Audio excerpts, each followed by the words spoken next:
আলাইকুম রহমতুল্লাহি ওয়া বারাকাতুহু। আলহামদুলিল্লাহ ওয়াসসালাতু ওয়াসসালামু আলা রাসূলিল্লাহ।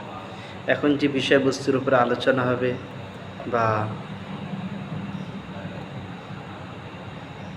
কথোপকথন হবে সেটা হচ্ছে এই যে নতুন গাড়ি, নতুন বাড়ি, নতুন যা কিছু আপনি কিনবেন বা নতুন আপনার যদি বিবাহ হয়, তাহলে আপনার বাসর ঘরের রাত্রিরে স্ত্রীর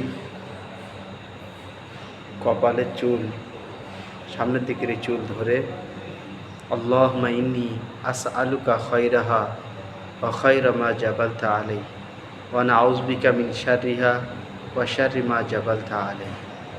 এই দোয়াটা 3 বার পড়া। আল্লাহুম্মা ইন্নী আসআলুকা খায়রাহা ওয়া খায়রা মা জাবালতা আলাইহি ওয়া নাউযু বিকা মিন শাররিহা ওয়া শাররি মা জাবালতা আলাইহি। আল্লাহুম্মা ইন্নী আসআলুকা খায়রাহা ওয়া খায়রা মা জাবালতা আলাইহি ওয়া নাউযু বিকা মিন শাররিহা ওয়া শাররি মা জাবালতা আলাইহি।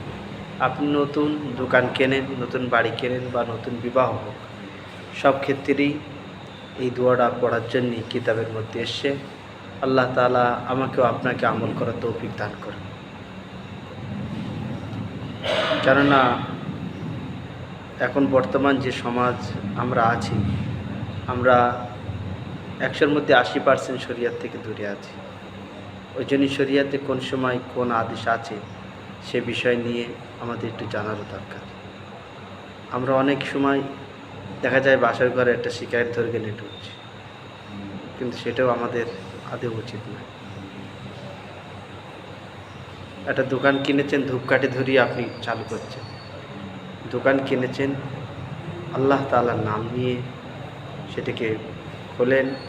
কিতাবের মধ্যে, হাদিসের মধ্যে যে সমস্ত দোয়াগুলো আছে সেগুলো পড়ার কথা বলা হয়েছে।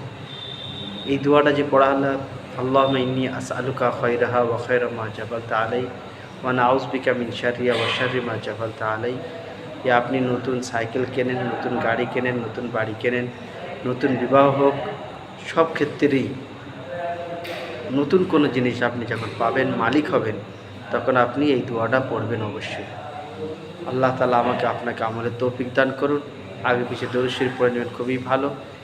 নতুন যদি বিবাহ হয় তাহলে বাসর ঘরের রাত্রিরে স্ত্রীর সামনের চুলটা ধরে আল্লাহুম্মা ইন্নী আসআলুকা খায়রাহা ওয়া খায়রা মা জাবালতা আলাইহি ওয়া নাউযু বিকা মিন শাররিহা ওয়া শাররি মা জাবালতা আলাইহি।